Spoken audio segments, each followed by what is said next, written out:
All right, it's time for part two.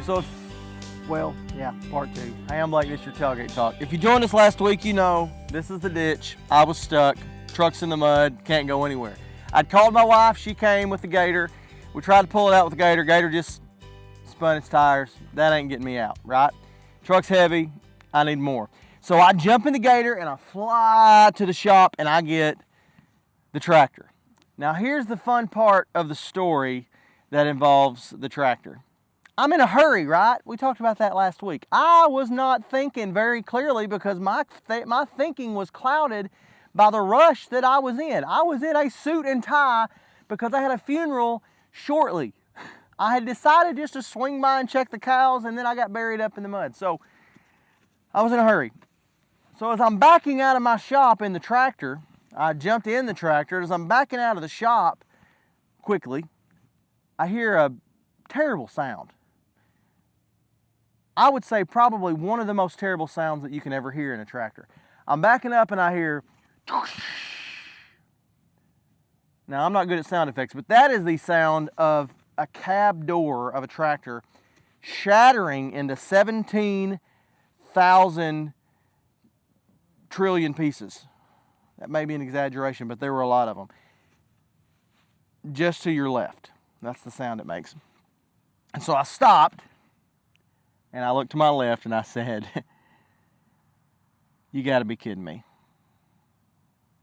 So I reached over and I got the one thing that was left of my door, which was the handle that was still attached, and I closed that, which I should have done already, and backed on up, came on over here, pulled the truck out.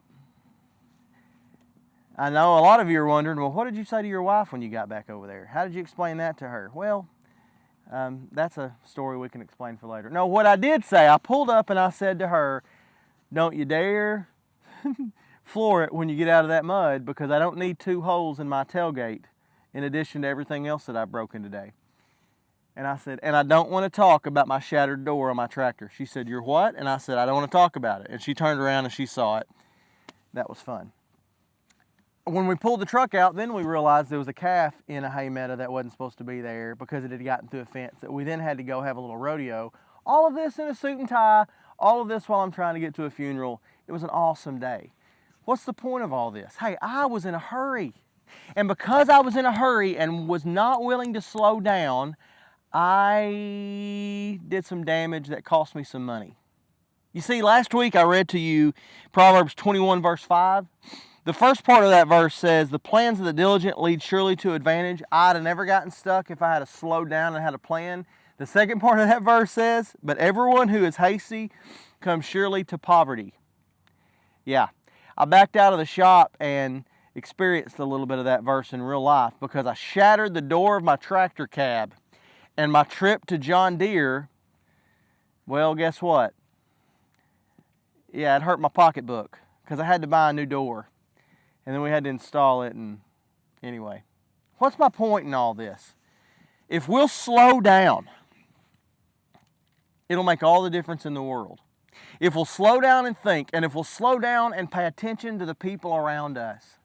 You see, how often is it that we get in such a hurry that we miss the fact that there are people around us who need our attention?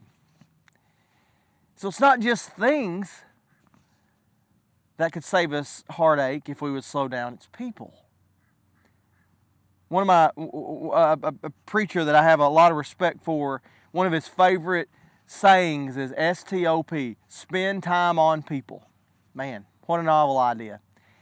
So can I just encourage you today, slow down and look around. It'll save you a lot of heartache and might just help to save somebody else's heartache as well. Hey, I love you, and I appreciate you so much for joining me today on the tailgate. You never know where we're going to pull up and drop the tailgate and have a chat. And I want to ask a favor of you, if I could.